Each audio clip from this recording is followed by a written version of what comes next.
Welcome to the Plugged in Laporte podcast, where we shine a spotlight on the people, businesses, and organizations making a real difference in Laporte, Indiana. I'm your host, Nate Loucks, and this podcast is proudly sponsored by the Laporte Economic Advancement Partnership. Today, we've got an exciting lineup for you. We'll be talking with Heather Ennis, the CEO and president of the Northwest Indiana Forum. The Forum is the regional voice for our business community and the go-to source for promoting economic development and quality job retention in our area. We'll also be sitting down with Blake Murray, co-owner and operator of two local hotspots, Bare Bones Gastropub right here in downtown LaPorte, one of my favorite places to eat, and Burnham Brewery in Michigan City. So let's get plugged into the heart of LaPorte's thriving community. Thank you so much for listening to Plugged in LaPorte. In the studio, I have the privilege of sitting down with Heather Ennis, the dynamic president and CEO of the Northwest Indiana Forum. As the leader of this organization, which is the driving force behind economic development in this seven-county region, Heather plays a pivotal role in creating opportunities that promote growth, attract investment, and generate quality job opportunities, while also prioritizing environmental sustainability. Her efforts help set the stage for a thriving regional economy. Now, the Northwest Indiana Forum, if you've not heard of it, has over 130 members, and it's a powerful testament to the collective effort towards enhancing the business climate and making Northwest Indiana, or what we call the region, an attractive location for businesses to locate and expand.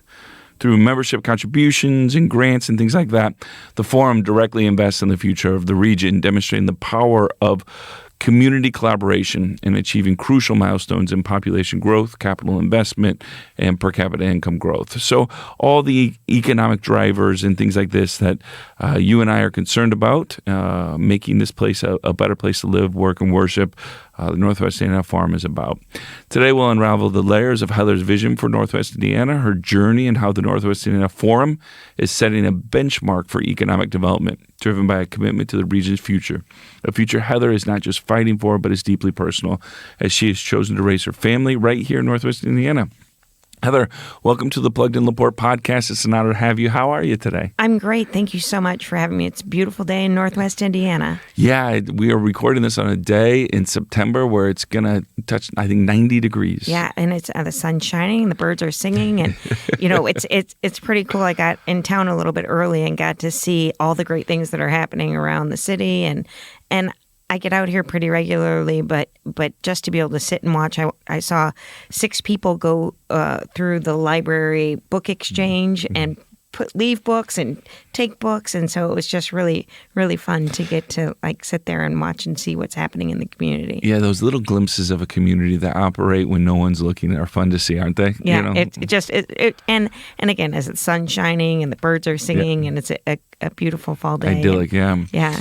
All right, Heather, can you share with us the journey that led to your role as president and CEO of the Northwest Indiana Forum? Sure. So I was born and raised in Northwest Indiana. I went to Chester in high school. I grew up here, the youngest of 5 kids, and I went to Purdue University. And when I graduated Purdue, I didn't think Northwest Indiana was the place for me to come back to. I moved to Indianapolis, and ended up working for a product development company doing manufacturing. Moved from Indianapolis to Connecticut, then back to Indianapolis, then to Louisville, Kentucky for a few years, Cincinnati, and then my journeys brought me back to Northwest Indiana. And I did product development for about 10 years and worked around the country, and then I did a couple of sales opportunities that kept me a little closer to home. But really, I took a job at the Duneland Chamber of Commerce, being the president and CEO of the Chamber of Commerce, and that felt like coming home for me. That felt like, like when you make a turn on a journey when you've been on the road for a long time, and you just feel that sense of calm and that sense of relaxation. That felt like the right move for me, being engaged in civil leadership, really working with the community, trying to drive dramatic change for the region. When I came home, I moved back here for the wrong guy.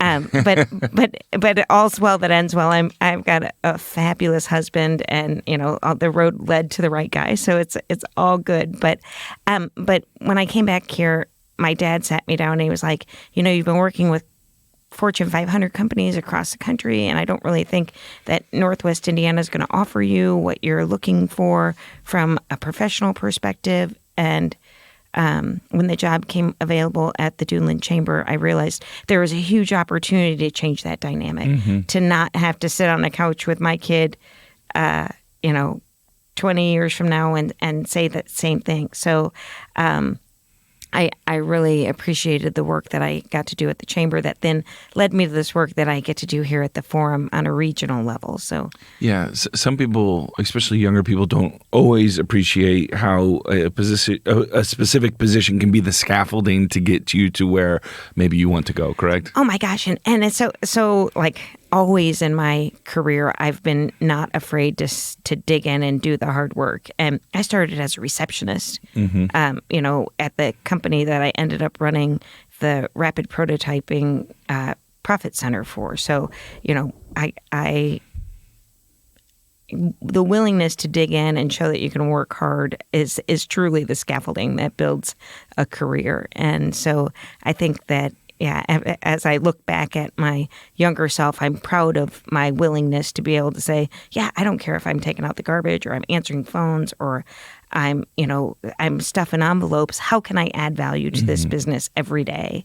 And so, it's been a fun part of my journey. Yeah, I often tell my kids are 16, 14, and 12. And, I tell them oftentimes I'll go into a room and I'm not, the wealthiest person. I'm not the best looking person. I'm not the most knowledgeable person. But I can tell myself, I will go into every room and I promise you I can be the hardest working person in here, right? That's something you can control. Absolutely. And oftentimes when you are the hardest working person or when you work hard, opportunities do come, Yeah, it's showing up and being present is critically important, and again, it's something that's a little bit missing in this day and age. So as we're looking to build a better workforce, as we're looking to drive change for the region, meeting young people where they're at and helping them on their journey has been something that we've prided ourselves on. At the Forum and in general, just, I always love it when we get to meet new people that are looking to make a connection in Northwest Indiana. So the Northwest Indiana Forum, and many of our listeners are probably, I'm going to say, not familiar with it. That's okay. Right? But it does play a crucial role in fostering economic development. So a lot of the things that maybe people have enjoyed or been a part of, especially if it's taking grants or whatever, or introduction to different things, I know you guys have played a role in that across the region. Can you highlight some of the key initiatives or projects kind of that the Northwest Indiana Forum has spearheaded or been involved with that's made a significant impact on the economic landscape? So we act as the voice of Northwest Indiana business. So we, I know oftentimes we feel a little bit isolated from Indianapolis. We operate on mostly Chicago television stations, sometimes South Bend, but we don't really feel like we're fully integrated and connected to the rest of the state. So it's critically important that the business community for Northwest Indiana speak with one voice so that we're heard more clearly and more passionately. Our organization has spent a lot of time advocating for things around the region. I've been able to be involved with data center legislation that has been attracting, you've got the Microsoft data center that's coming into LaPorte, a great byproduct of what that legislation did. I get the opportunity to co-chair the Indiana Economic Development Association Legislative Committee. So acting as that voice, that cohesive voice for Northwest Indiana business is a critical thing that we do that drives impact for the region. We also market the region as the place for business. So whether a company is looking to grow here in the region or they're looking out from outside the region to invest in Northwest Indiana, we're that front door. At the end of the day, Burt Cook and his team are going to be the ones that bring the ball across the goal line here in LaPorte County, and they're going to do all of the hard work of getting sites ready and getting through councilmatic measures. But we're at the front end of that funnel and telling the story of Northwest Indiana, meeting with site selectors and brokers and companies from around the globe to tell them about the great things that we have going on here. Acts as kind of a big funnel. And so then we weed through those and help get those into the right communities for investment. In the region being different is not unknown to people in the region, right? We are in Central Time Zone, not Eastern. We are very tied economically, media-wise, sports-wise to Chicago. We are certainly in the Chicagoland area, as an official designation. But we are Hoosiers, right? And so there's this weird kind of world that we live in. So when you describe the region to people and the strengths that the region has as compared to maybe other areas in Indiana or other areas around Michigan or thing, what do you think the strengths of the region are? Just simply that, our diversity, and our inclusivity. So we are a melting pot of great opportunity, and every community, so we, 61 communities across the 7-county area. You look at other places like Fort Wayne or South Bend, and they've got that gravity that creates a regional city. Really, for us, a lot of our regional city atmosphere is in Chicago. We, as you said, we gravitate towards there for sports or some people for work as well. The uniqueness of Northwest Indiana is that we have these small communities that are welcoming, that are engaging, and have something different. For they're all little different centers of excellence, but they're operating in a way that it's easy to get integrated into them very quickly. And so this is one of my friends had somebody move in next door to them in the middle of 2020, and they moved from Illinois, and they were excited to come over to Indiana and participate in different things over here. And obviously the tax climate is significantly better.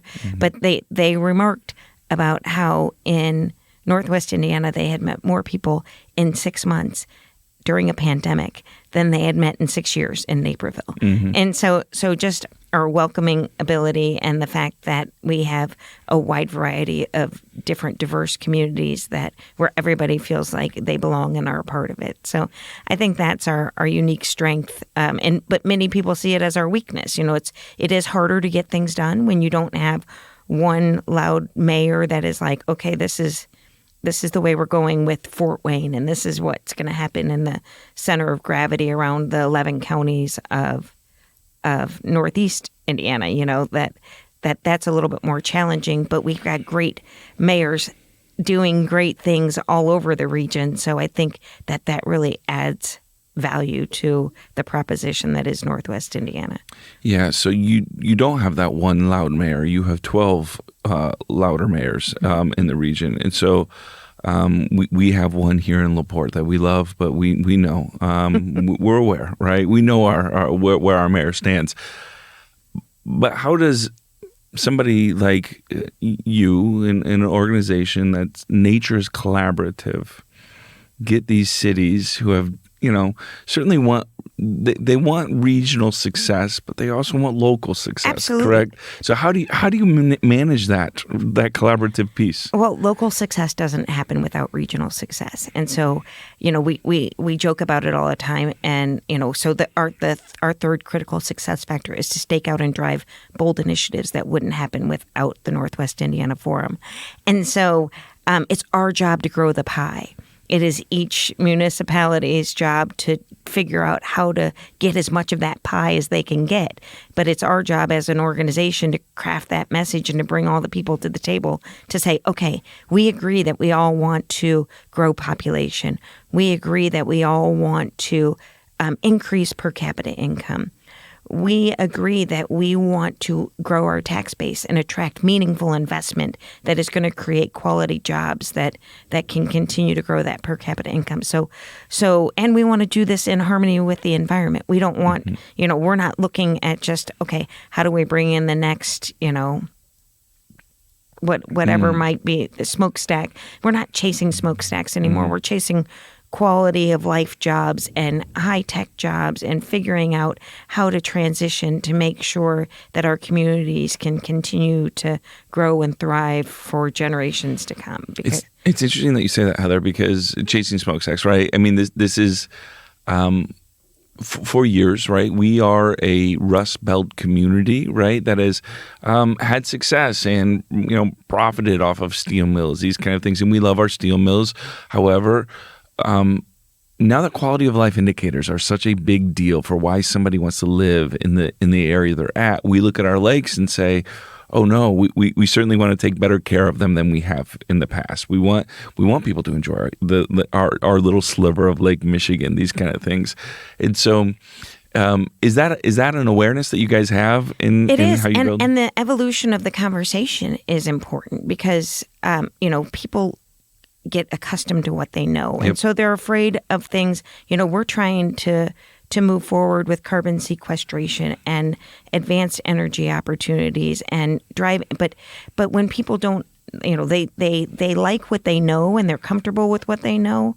But as we try and change those dynamics, it gets, we're seeing pushback around data centers happening in different communities. And I know this community has had, you've had some good conversations around it, but at the end of the day, some pushback though. But at the end of the day, that is technology that is driving dynamic change for the area, and it is not smokestacks, and it is not, it is truly a great investment with a high price tag that generates great tax revenue for the community, and truthfully, the communities just can't support only residential growth. Mm-hmm. And so as you look at how do we evolve, how do we have the conversation around what the next industries look like, people need to get more comfortable and more educated around what these opportunities look like and how to drive the change that they want to see, because at a 1% tax cap, residential communities can't survive on just residential alone. It's the cost of providing the services to the communities just way outweighs what is being brought in by purely residential. So as we look at industry, let's continue the conversation of what type of industry do you want to attract? What does that mean for you? Data centers really, as I said, huge capital investment, huge opportunity around high-paying jobs. Not a lot of high-paying jobs, but we don't have a lot of people that, we have at a 4.5 max unemployment rate, that is a historically low unemployment. We think it's higher because we went down were to the at 3.2. Exactly. and again, but if we brought in a 5,000 person employer right now, where would we get those people, and how do we sustain that? And so having those kind of conversations to really think about the investments and what they mean for the community are a critical part of what needs to happen. And I think the forum can play a leading role on having those conversations and creating that safe space where mayors can come together and local economic development folks can come together. We run the Ignite the Region, which is our Northwest Indiana strategy for economic transformation, and we launched it in 2018. And we brought all the mayors and all the local economic development professionals together and talked about, and the business community and the nonprofit community, what things do we need to be doing to drive dramatic change for the region, and how do we, as a region, get to these outcomes that we're looking for. So it's fun to see that plan as we launched it in 2018. It's growing and evolving. We started with 5 pillars. We've moved into 5 additional big ideas. We made some misses along the way. Really we need to integrate more fully arts and culture into that strategy. So we're revamping that this fall in first quarter of 25 to add in those key components and figure out how we make sure that it's really a holistic picture of the community. But to that end, that planning has attracted $95 million of ready investment from the state of Indiana, and the first $50 million attracted $700 million of additional investment. Yeah, so a $50 million investment returned back $700 million worth of investment. So let's talk a little bit about Ready grants and what they are. These are certainly something, if you've maybe watched a city council meeting or if you've watched something in our government, I think they've been mentioned before. What is a Ready grant and why is it relevant to our listeners? So in 2021, the state came out with Ready, which is Regional Economic Development Acceleration Initiative. Good job, because I wouldn't remember. I'm like, let me see if these are in the right order. All those words are right. I don't know if they did them in the right order. But they put $500 million out there for regions to compete for. 17 regions competed for this $500 million. And we had the Ignite the Region plan. So I was going to say we were lucky enough to receive $50 million, but really luck happens when preparedness meets opportunity. So we were prepared when the opportunity struck to ask for the appropriate amount, and we're seeing that implemented into 42 projects around the region. And so those are workforce projects. Those are brick and mortar projects, but they're really having a dramatic impact on the communities and quality of life, quality of place, and quality of opportunity. So we did that around the 5 pillars of Ignite: business development, marketing, entrepreneurship and innovation, placemaking, talent, and infrastructure. And so as we were getting ready for Ready 2.0, we were revamping the Ignite the Region plan, looking at 5 big ideas to go along with the 5 pillars of Ignite: advanced energy, creative culture and technology, opportunity campuses, reimagining how to do workforce, investment-ready assets so that we have places to put companies when they come here, and then sustainable destination development. We've got the 61st National Park, where all have beautiful greenways, blueways, trails, and opportunities. So how do we attract folks to visit here, turn those visitors into vacationers, turn those vacationers into residents? And so how do we drive that dynamic change? And with that plan and with those 5 big ideas, we attracted another $45 million worth of investment from the state. So 2 top awards. We got the maximum that any region got. And so oftentimes I think Northwest Indiana feels like we get left out or we get the short end of the stick. Well, not in these instances. We've been at the plate and we've hit a home run both times. And so with that $45 million, we are advancing 25 projects forward. And we're seeing, in addition to the $45 million of investment, almost $2 billion worth of additional investment coming down the pipe. So again, as it all fleshes out, we'll see what those numbers look like a little bit more realistically. But because some people asked us for $75 million, and if we're going to give them $3 million, what does that the return on investment then look like? So, but we're really excited about that. And then there's some additional dollars that are on the table around Lilly. The Lilly Foundation has invested, the endowment has invested into the Indiana Economic Development Corporation to drive some money and some systemic change through blight remediation and redevelopment. Yeah. And then also arts and culture. And so is there a way for people to find out where some of these projects are being, a list or something where the projects are being invested into in the region? Or so you can see what projects we invested in already round 1 through our website. But right now for Ready Round 2, we are still in the vetting process of the 25 projects. So everybody's turning in all of their due diligence and getting all of their information, and the state's vetting those projects. So we did just do a groundbreaking for the Duneland YMCA in Chesterton, which is an opportunity campus that is bringing together workforce training and healthy living campus and Jacob's Ladder and a variety of different stakeholders from around the region that will be all in one opportunity campus in Chesterton. That was our first project that got announced. They were having a groundbreaking just earlier in September. So that that got $1 million. But right now we're slow rolling those projects out just as we're doing the due diligence on all of them, and each of them gets approved. So we're looking at some great investments here in the city of LaPorte. So it'll be fun to see those come to fruition. The mayor's got a great vision around housing and opportunities that are happening in the community here. So we're really, really excited.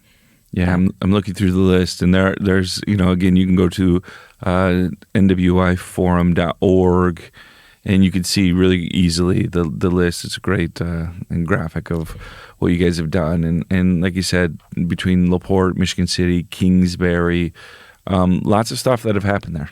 And so the really fun part about had Michigan City not come forward with, hey, we would like to reimagine what would happen if the Michigan City prison wasn't there. Had that not come forward, I don't know that the combination of the Westville and Michigan City prison would have happened, and that that opportunity would have presented itself in the way that it has, because the community is speaking up for itself and saying, we want to reimagine this, and the state's listening in a different way than before and talking about the opportunity. I think that their impetus to get in there and say that this is something that they wanted to see at such a time that it was creating an opportunity to look at merging those two facilities. And so that again, collaboration breeds innovation, right? Exactly. And so once you get sitting down to the table with people, they start hearing you and hearing what your ideas are, and they go, oh yeah, and it becomes a really game of improv, right? Yep. A yes and oh yeah, let's do that, and then add this, and so it's really been fun to watch that community dream and seeing what's happening there with the double tracking and the investments that are being made around that. So I want to give you one final question, because I want you to forecast. We've got younger listeners that listen to this podcast, and my final question for you is, as you think about the region in the next 15 to 20 years, maybe you'll be retired, maybe you won't, but what do you think are some of the bigger hurdles that the region, for people that are living here, working here, maybe leading in this area, right? Maybe they're going to be elected a mayor or whatever. What do you think are some of the bigger issues in the next 20 years that people are going to have to tackle? Maybe some issues that they're not even thinking about deeply enough right now. Well, I think first off, we're starting to get our swagger, but we really need to remember what beautiful assets we have here. I think that our self-identity can drag us down if we let it. And so we forget how wonderful and vibrant the communities are and the different things that are happening and the dramatic changes that we're seeing. So I do think that we're going to have to continue to figure out the advanced energy front. I think that that's going to be a huge driver over the next 10, 15 years. We're looking to move away from coal-fired generation and reduce the carbon impact of energy, but we're seeing projects that require more and more energy. And so as we look at that, we've got to, necessity is the mother of all invention. We have a need to figure out how to power these facilities and opportunities. We are all going to continue to take pictures on our phone and store them. And we are all going to want to have Netflix at our fingertips. And we're going to want to have more and more choices. And all of that requires data storage, and the AI revolution that we're seeing is exciting and inspiring and scary and daunting all at the same time. I read somewhere that in order to run one AI query, it takes as much energy as one chat GPT query takes as much energy as it does to power your phone for a day. Mm-hmm. So the end product of the needs that we see are that we're driving the consumption of are really moving us in these directions. So I think energy is going to be critically important. I think, we do need to automate and figure things out because many people aren't having children or aren't I have one child. My husband and I don't even have. I think you said your parents have 5. My right? parents had 5. We don't even have replacement parts. So population isn't growing at the same rate. So we're going to need to continue to figure out how to automate. I think we really need to start having better conversations around immigration and what that looks like. And there are tons of people all around the globe that would want to live in the United States and would want to be part of our economy. And how do we drive that? How do we help skill up people for the jobs that are meaningful right now? How do we get people to be engaged and show up and want to be lifelong learners because the evolution is happening so fast. Mm-hmm. Jobs are changing dynamically by the minute. Like never in a million years would I have thought that I would sit down to write a white paper on something and get the base of it through an AI model, Mm-hmm. And but that dynamic is changing so quickly that as humans, we have to be willing to evolve and learn quickly. And so I think, if I'm talking to somebody 15 years younger, be willing or who's just coming to the workforce and what they're going to face in the next 15 years is, be willing to add value every day and figure out a way to add value every day. Be willing to continuously learn and be open to new ideas and new suggestions. And then look around you and see where the pain points are and help solve those problems that are really weighing down your community, whether it's, you've got this great mural on the side of the building here. So whether it's creating inspiration and creating beautiful things for people to look at, or it's just picking up a piece of trash that as you're walking down the street and that you see, be willing to be part of the solution. All right, Heather Ennis from the Northwest Indiana Forum. You can go to nwiforum.org and find out more information. It's been a pleasure to have you on the podcast. Thank you so much. I really appreciate being here. Thanks so much for listening. In the studio, we've got another small business owner here in LaPorte, Blake Murray, who is the co-owner of Bare Bones. And we're going to talk a little bit about his journey to ownership, entrepreneurship, and beer, one of my favorite topics. So, Blake, how are you? Welcome to the show. I'm doing great, Nate. How are you? Good. Now, you're co-owner of Bare Bones? Are you sole owner? Co-owner. So both Burn and Brewing and Bare Bones, we have the same group of ownership, and it's pretty much identical in both spots, even though they are totally separate companies. But then I am just I'm the majority owner at Bare Bones and the primary operator there as well. Okay, yeah. So let's get into this because this is really interesting. You've got 6 of you, is that right? Or 5 or 6? Or how many people are involved now? Basically 4 that are operator. Okay. And yeah, everyone else is kind of on the side. Okay, so you've got 4 of you friends, correct? Mm-hmm. Or were friends.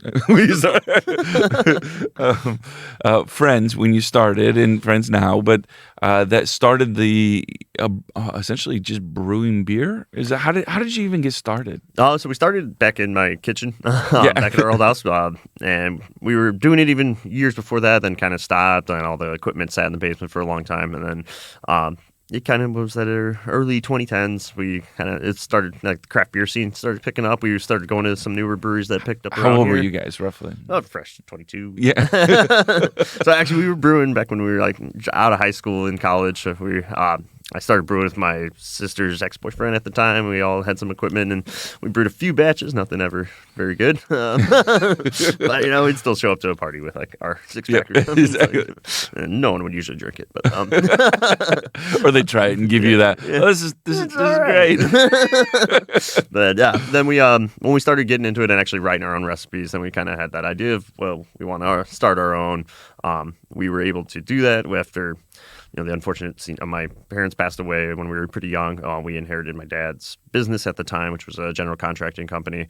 We ended up finishing out the projects he had at the time, closing it up, and we were going to sell the property. We had it listed actually for about a year and a half. And that's around that time is when we were doing a lot of the home brewing and kind of getting the idea. Then we started looking at buildings of where we would maybe be able to potentially start a brewery. And then we had that building in Michigan City, the old Friar Road location. And we decided it didn't even have a single bite on the market for over a year. So we're like, it was in pretty rough shape, which is why we didn't intend to originally start it there. But we had a building, so might as well. So that's pretty audacious. You've got your buddies, your brother, I think too. Yep, right? me and my twin brother and Steve. And a couple buddies. Let's do this. Yep. Right? So we had to basically gut the whole place, and the renovations took about a year while we were still brewing at home. We were taking our home brew and doing festivals to try to get our brand and name out there. And that was all pro bono. We didn't accept any money for anything in the first good year until finally, once we got in the new location and brewing, we finally sold our first product, I think, in 2015. What was the first? What was it? I believe... Well, I know the first big batch beer we ever brewed was cream corn on the big system once. Still very popular. Yeah. And still to this day. Red Zeppelin would have been one of the first ones too, or English Red Ale. Yeah, and back then we were doing lots of small batches. Yep. And up to this point. Well, it's a chemistry experiment, right? You're trying to figure out some of these batches, trying to figure out some of these which hops play with the grain bills that you would add up, and trying to balance your sweet and bitter. And One of the things I think you guys did at Burnham early on, and I don't know which of yours ideas this was, or if this was just an idea that you guys all had, is one of the things you did was you created a brand, a very unique brand, a very, specific brand that went along with the beer, right? The stylized, these kind of things. Was that intentional, or was it just like somebody needs to do this, let's get the same guy to do it? And it was definitely kind of intentional. We had our idea of how we wanted Burnham to be portrayed, essentially. Yep. We had our model that we built up originally to comforting the disturbed and disturbing the comfortable, which we still live by.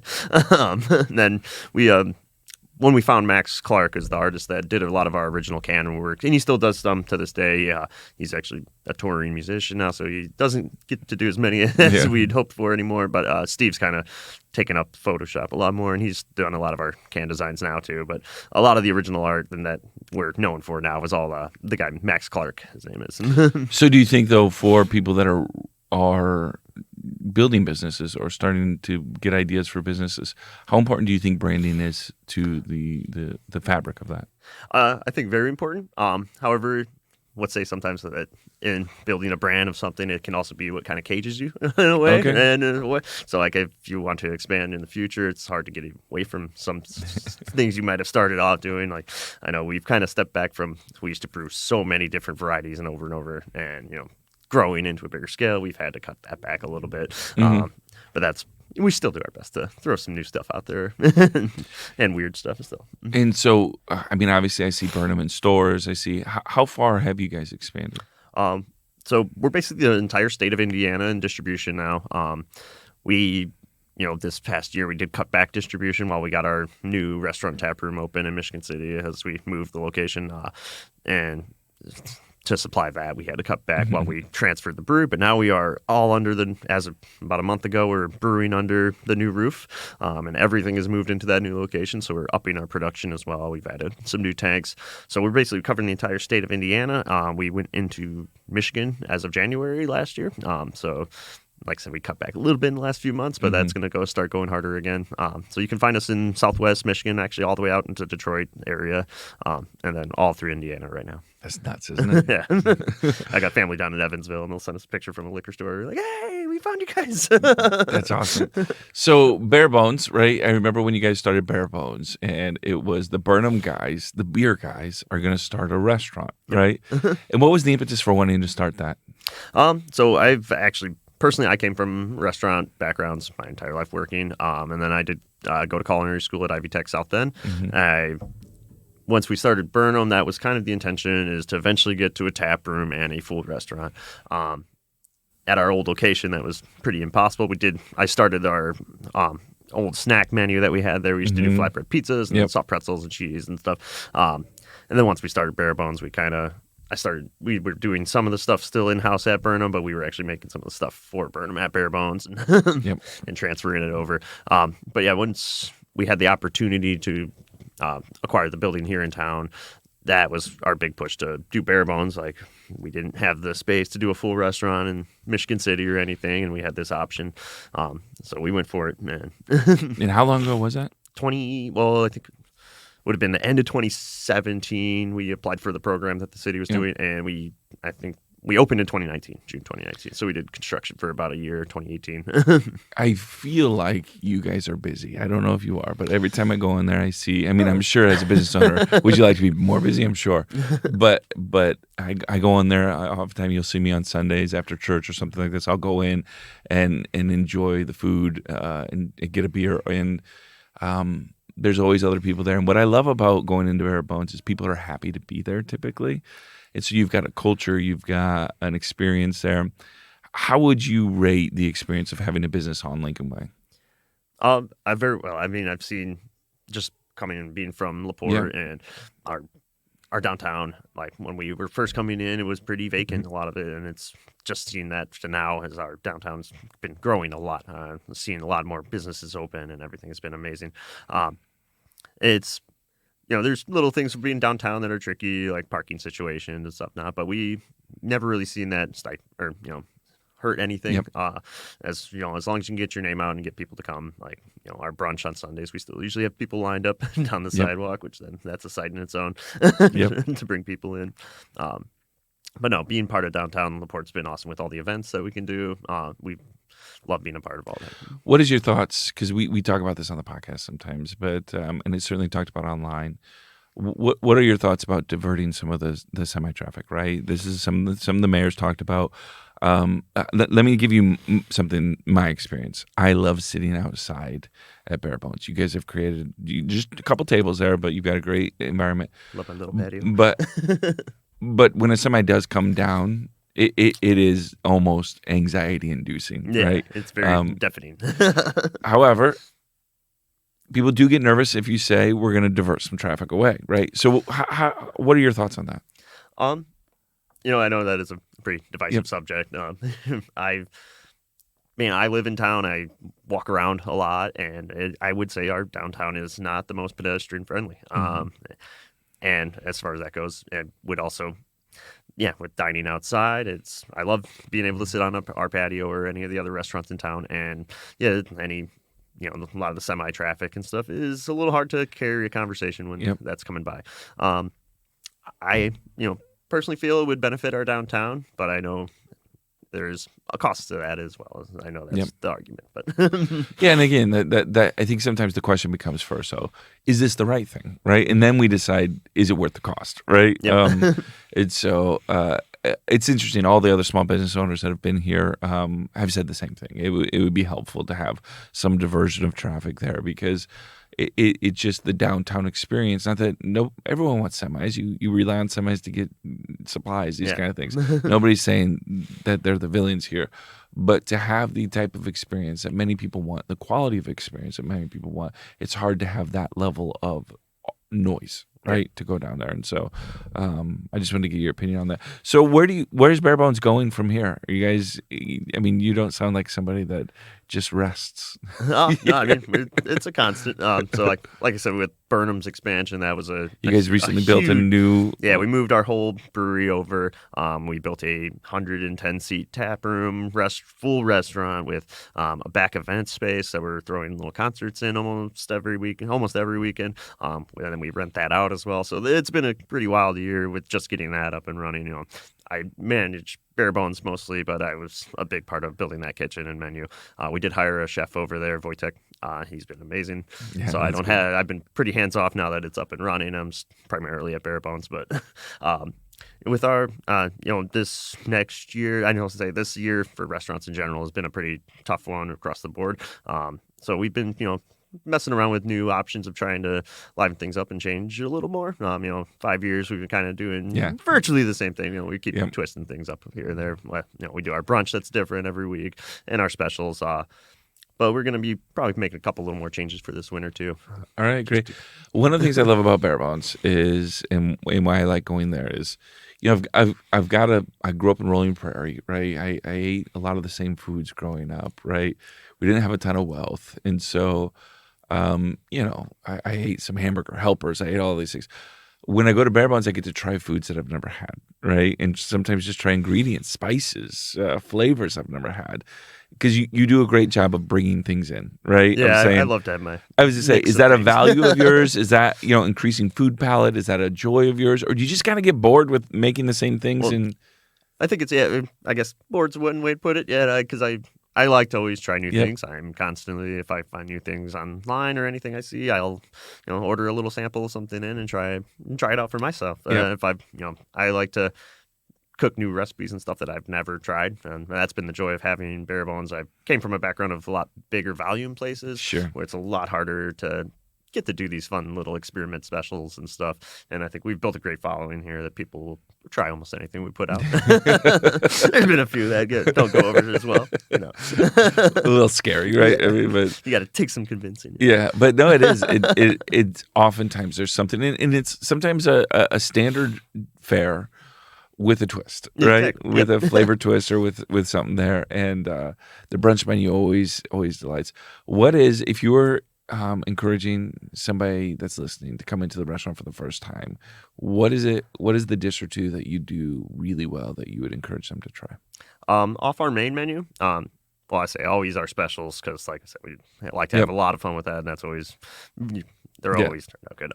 But off our main menu, I would say off our entrees, our half chicken is one of my absolute favorite things. It's a pretty hefty dish. It's our charred cabbage and potatoes with a nice chicken pan sauce, and then it's our spiced half chicken, which is we make our own Cajun seasoning blend that we mix up, and it's a little bit of that with a little bit of a Middle Eastern spice blend added in. So it's a very unique flavor going on, but it's definitely one of our best. I haven't had anything bad. Let me say that, right? I've had other things that are my favorite and things, but everything you've done has been high quality. I've never, ever had anything that was under or poorly prepared. It's just fantastic. Plus, how many beers do you have on location there? So we have a 21 taps technically, because I usually 21 a beer. I keep 2 wines on draft, a red and white, and then always a hard cider too. So we got 24 taps total. And then we've added that cocktail menu a year and a half ago now, which has been awesome. Like when we do lots of seasonal fun things with that too, and we've gotten very experimental with those as well recently too. Our summer cocktail list, we had a tomato martini that was clarified, crystal clear drink, but was it delicious? It's fully tomato juice. Was it good? Or it was very good. That was a harder sell for some people, but people ended up loving it. All right. Well, I've got a game before we finish because I like to play games with some of the contestants. It's called the Brewmaster Challenge. And so it goes into 3 rounds, right? Easy, kind of mid to a little bit harder. And I'm going to ask you some questions about beers. All right. Like I said, first round's super easy, just to kind of get the mental energy going. We're recording this in the morning, so I just don't know where you're at mentally in the morning. So we're going to give some easy ones. So if you're listening, you can play along as well. The first question for this is just beer basics, round 1. Which ingredient in beer is primarily responsible for its flavor and aroma? hops. Hops, would correct. be biggest. Where do you get your hops at? Bare Bones? Good mix over. So we do buy some local from there's Hophead Farms, which is a Michigan farm. They're all over, and they have a few in Indiana. Howe Farms in Crown Point. We use strictly his beef in Bare Bones, and then we've been buying his hops for quite a few years. But then the bulk come from the Pacific Northwest, different providers that we buy from. All right. Question 2. What is the process called where yeast converts sugars into alcohol and carbon dioxide? Fermentation. Correct. One of our favorite things. Is that a process where you have to kind of learn the details of it, or like does fermentation impact the beer? So it's the basis of it essentially, and it's the magic of it. Yeah, from the mash at the beginning when you're steeping your grain in the hot water, that is the biggest part of that, because if your temperatures are off, you're not going to be unlocking your sugars, and your yeast will not eat your sugars properly then, and your beer will not be. So it all starts from the beginning, but the fermentation is the part that, it's what creates the alcohol and is what could create off flavors or ruin your beer. So it's the most important. All right. What is the difference between an ale and a lager? The yeast.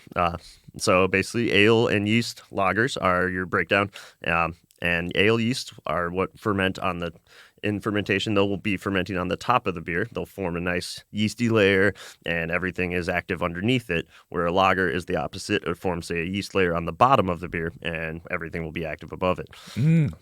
That's a more detailed answer than I am. And then ales are hot ferment. They're usually warm 69, 70 degree ferment, and where lagers are typically in the 50s, a little lower. Do you prefer an ale or a lager? I prefer a lager, and that's been changed over time. I was big in IPAs at one point, but that's kind of gone back to lighter lagers. All right. Speaking of IPA, what does IPA stand for, and what makes it unique? India Pale Ale. So the name derived from back in the old days, they needed to add a lot more hops because it would actually preserve the beer from turning in the India trade routes from Britain to India. So they would have to hop it heavily, and that was where that all came from. All right, now we're going to do round 2, World of Beers. This Belgian beer style is known for its sour taste and has been brewed since the Middle Ages. What is it? Would that be lambic? That is correct. Yeah. Heavily fruited usually, and they're going to be very tart, very usually sweet and tart, but they're going to be usually very nice and tart. I love that style. All right, what country is considered the birthplace of Pilsner? Germany. What country is renowned for its unique smoke-flavored Rauschbier? Is that also Germany? That is correct. How much of beer comes back to Germany? A good amount. I mean, a lot of different cultures started beer, technically. I mean, they all had some fermentation going of some sort. But I say, when people think of beer, I think that's usually what it goes to, is German and Bavaria. All right. Name the traditional beer of England that is served warmer than most other beers. Would that be stout? A cask ale. Cask ale. Have you ever had a cask or a real ale? Yep. I haven't been over to the UK but yet. You've had it. Oh, yeah, we've done some over here. We have a couple casks we filled, and we'll let them naturally ferment. It's served warmer? Usually it's just, kind of, you can put a bag of ice on. Usually they're just the casks turned sideways, and you use a hammer in the old spigot and smash it into the front. Usually kind of sprays everywhere a little bit if you're not the best at that part. But then it's usually just kind of served at that warmer temp. You take it out of the cooler. Traditionally, because it would just be before refrigeration, it would just be in the cellar, which would have been slightly colder than upstairs. But All right, round 3. This is our final round. Here we go. This beer has a distinctive banana and clove flavor, a creamy body, and a beautiful cloudy appearance. What is it? It's a German Hefeweizen. Yes, I know you guys have had Hefeweizen before. Oh, yeah, right? I think I have. I've got Burnham's Krankenwagen on tap right now. That's our version of it. Very good. Not quite as banana-y as some of the authentic German ones. So there's genuinely banana in there, or is it just the flavor kind of comes out a little bit banana-y? So it's an ale-based yeast, but Hefeweizen is a very specific strain. The Weizen yeast is going to have those specific flavors. A lot of, the clove and banana-y. If you put that same yeast into a darker beer.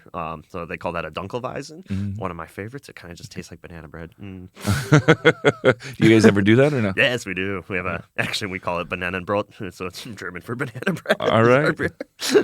All right. Known for its rich, complex, and roasty profile, often with chocolate or coffee notes, this dark beer style is a favorite in colder months. I'd say stout or porter. Yes, correct. You guys have a stout? Yes, we do. We do a couple different styles too, because there's stouts more like a Guinness that'd be like your drier stouts, a little more drier and bitter, more coffee. And then there's ones with sweeter, like a milk stout. If you hear that, it's adding lactose sugar in, which will not ferment by the yeast, so it remains that residual sweetness stays in the beer. So we do a nice like milk dark side of the moo is our chocolate milk stout.